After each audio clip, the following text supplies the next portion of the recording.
ఇప్పటి వరకు గత 10 సంవత్సరాలుగా మెస్ మన హాస్టల్స్లో ఉన్న వసతి సౌకర్యాలు, తర్వాత ముఖ్యంగా అన్నిటికంటే భోజన ఖర్చుల గురించి ప్రభుత్వం స్పందించి వాటిని పెంచడమే కాకుండా ప్రతి వెల్ఫేర్ హాస్టల్లో ఒకే రకమైన మంచి ఆహారం, మంచి పుష్టికరమైన అనేక పోషక విలువలు కలిగిన ఆహారాన్ని ఏర్పాటు చేస్తూ ఒక ఏకరూప మెనూను ప్రకటించి మరి ఈ రోజు నుంచి మనం దాన్ని ప్రారంభించుకుంటున్నాం.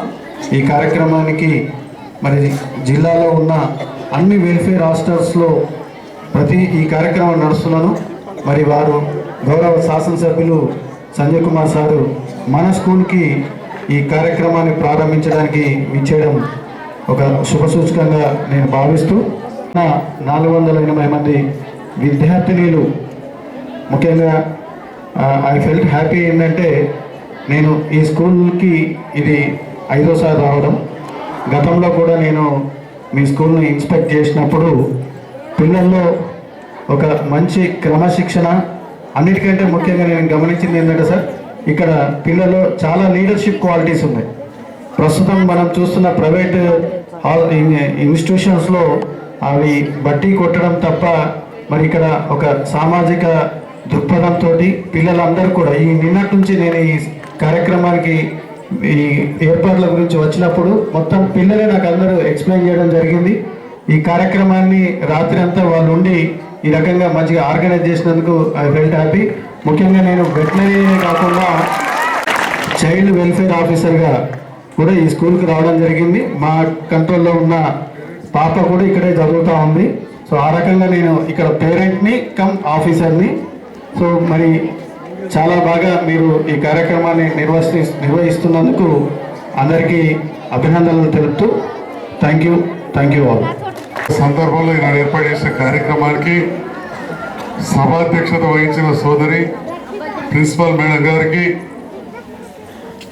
ఈనాడు గౌరవ ముఖ్యమంత్రి రైతు బిడ్డ రేవంత్ రెడ్డి గారి ఆలోచన మేరకు, ఆదేశం మేరకు ప్రభుత్వ పక్షాన స్పెషల్ ఆఫీసర్ వచ్చిన డాక్టర్ నరేష్ గారికి, ముఖ్యంగా మన జగిత్యాల నియోజకవర్గానికి ఎక్కువ ఉంటాయి ఆటోమేటిక్ సీట్లు, రిజర్వేషన్ ఉంది. నియోజకవర్గానికి సంబంధించి కావచ్చు, మన ప్రాంత జిల్లా తెలంగాణ ప్రాంతానికి చెందిన మన అమ్మాయిలందరికీ కూడా, పిల్లలందరికీ నా శుభాకాంక్షలు, best wishes to all. Telangana రాష్ట్రం ఏర్పడిన తర్వాత చాలా గురుకుల పాఠశాలలను ప్రారంభించడం జరిగింది. ఉద్యమ కాలంలో అప్పుడు చేసిన వాగ్దానాలు కేజీ టు పీజీ ఉచిత విద్య అనే ఆలోచనతోటి ప్రారంభమైనాయి. ప్రారంభమైన సందర్భంలో ఇక్కడ ఉన్న సీనియర్ పిల్లలకు కావచ్చు, తల్లిదండ్రులకు, స్టాఫ్ తెలుసు, నేను ఆ ప్రభుత్వంతో కలిసి పనిచేస్తూ ఉండేది. అప్పుడున్న పరిస్థితుల్లో అదొక మంచి కార్యక్రమాన్ని ప్రారంభించాం. ఆ ప్రారంభించిన సందర్భంలో ఇవాళ ఎక్కువ చెప్పకుండా ఈ స్కూల్ విషయానికి వస్తే, ఈ అమ్మాయిలకు జైత్యాల తరూర్ క్యాంపులో పెట్టాలని ఆలోచన, అదేవిధంగా బాయ్స్కు అల్లీపూర్లో పెట్టాలని ఆలోచన. కానీ బిల్డింగ్లు అద్దె కూడా దొరకని పరిస్థితి, కిరాయి దొరకని పరిస్థితి. అటువంటి టైంలో జగిత్యాల నియోజకవర్గంలో మనం ఇవాళ మిత్రులు ఇందిరయ్య గారి సొంత భవనం అప్పుడు స్కూల్ ఉండే. నేను ప్రత్యేకంగా వారిని కోరి ప్రభుత్వ నిబంధనలు వేరుంటే రెంట్ కాడ వారిని కొంత మెప్పించి ఆహ్లాదకరమైన వాతావరణంలో ఇవాళ ఎంజేపీ స్కూల్ గర్ల్స్ ఇక్కడ ఏర్పాటు చేసాం. మీ అందరు కూడా శుభాకాంక్షలు మరొకసారి. బాయ్స్ స్కూల్ ఉంది, అక్కడ బిల్డింగ్ దొరకకపోతే ఒక 6 గదులతో ఎస్ఆర్ఎస్పీ ఉండే. దానికి అదనంగా కొన్ని కూలిపోయే పరిస్థితుల్లో బిల్డింగ్లను రిపేర్ చేసి దాదాపు 30-40 లక్షలు కలెక్టర్ ఫండ్ కావచ్చు, ఎమ్మెల్యే ఫండ్ కావచ్చు, ఇంకేదైనా చూసి అక్కడ గోడలు పెట్టి కిచెన్ తయారు చేసి రైతు వేదిక కూడా పక్కనే ఉంటే ఉపయోగించుకునే అవకాశాన్ని ఇచ్చి ఒక కాంపౌండ్ వాళ్ళు కూడా కొంత నిర్మించి టాయిలెట్స్ అవన్నీ ఏర్పాటు చేసాం. దీంతో పాటుగా మైనార్టీలకు సంబంధించి అబ్బాయిలకు కిలాగడ్డ దగ్గర, అమ్మాయిలకు మన గొల్లపల్లి రోడ్డులో అటు జూనియర్ కాలేజ్ వరకు, డిగ్రీ వరకు మనం గొల్లపల్లి రోడ్లో 2 ఏర్పాటు చేసుకున్నాం. ఈ రకంగా బీసీలకు, మైనార్టీలకు, దాంతోపాటు దళిత అమ్మాయిలకు భవానీ నగర్ అంటే ధరూర్ రోడ్ సైడ్ ఉంటుంది, అక్కడ వాసవి ఫంక్షన్ హాల్ పక్కకు అక్కడ ఒక కిరాయి ఇంట్లో ఏర్పాటు చేసుకున్నాం. రాను రాను సంఖ్య పెరిగింది. 5, 6, 7, 8 పోయి 12వ తరగతి దాకా 12th దాకా వచ్చేసరికి స్థలం దొరికిన పరిస్థితి. మరి నన్ను ఇక్కడ ప్రజలు గెలిపించారు, మీరు గెలిపించిన వాళ్ళ పిల్లలు ఇక్కడ ఉంటున్నారు, మరి మీకు వసతులు చేయాలి, ఒకటే తపన. మరి ఆ సందర్భంలో ముస్లింలు 70% మంది, 20% మంది హిందువులు ఉండే మైనార్టీ స్కూల్ సరిపోకపోతే జూనియర్ కళాశాలకు విద్యానగర్లో మరొక భవనం తీసుకోవడం జరిగింది. అల్లీపూర్లో ఉన్న స్కూల్ 10th వరకే సరిపోతలేదు. మరి ఆటోమేటిక్గా మనం కేజీ టు పీజీ అన్నాం. 11వ తరగతి 12వ తరగతి అంటే ఇంటర్మీడియట్ వచ్చింది, ఎట్లా చేయాలని ఆలోచన. అప్పుడు మళ్ళీ అధికారులను రిక్వెస్ట్ చేసి జగిత్యాల బాలాజీ టాకీస్ ఎదురుగా వెనుకబడిన తరగతుల వాళ్ళ అబ్బాయిల కోసం ఇంకొక జూనియర్ కళాశాల నేను నా మిత్రుడు ఎల్లమ్మ గారు పోయి ప్రారంభించినమని చెప్పి సందర్భంగా తెలియజేస్తా ఉన్నాం. మనం కిరాయి ఇళ్లలో కాలం వెలుగుతున్నాం. దురదృష్టం మనం ఏంటంటే ఒక్కొక్క ప్రభుత్వానికి ఒక్కొక్క ఆలోచనలు ఉంటాయి. మరి ఆ సందర్భంలో ఇప్పుడున్న ఆలోచన ప్రకారం అదే గొప్ప. కానీ రాను నాడు పెరుగుతున్న సంఖ్య బట్టి పర్మనెంట్ బిల్డింగ్స్ అవసరం ఉంది. అటువంటి సందర్భంలో గౌరవ ముఖ్యమంత్రి రేవంత్ రెడ్డి గారు నేను కలవడం జరిగింది. నేను కలిసిన సందర్భంలో రాజకీయాలకు అతీతంగా నేను గెలిచింది ఒక పార్టీ నుంచి అయినా కానీ మరి ముఖ్యమంత్రి ప్రభుత్వం ఉంది, కలిసి పని చేస్తేనే నన్ను గెలిపించిన మా ఆడబిడ్డలకు కావచ్చు, పిల్లలకు కావచ్చు ఎక్కువ సేవ చేయగలుగుతామని చెప్పి వివిధ అంశాల మీద నేను కలవడం జరిగింది. కలిసిన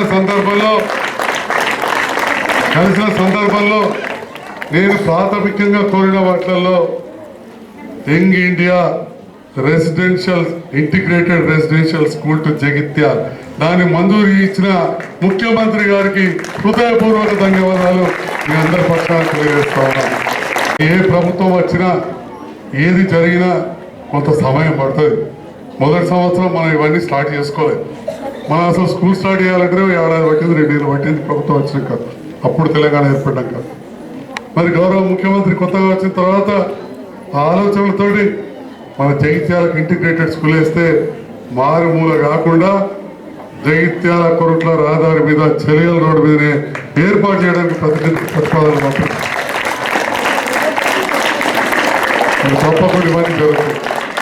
మరి ఇదే మీరందరూ కూడా చూసారు. తల్లిదండ్రులు ఉన్నారు, ముఖ్యంగా చిన్నారులు ఉద్దేశించి అనుకోండి, వాళ్ళు కూడా చాలా తెలివైన వాళ్ళు, వాళ్ళకు నచ్చకపోతే చెప్తారు. తల్లిదండ్రులు ముఖ్యంగా గమనించాలి.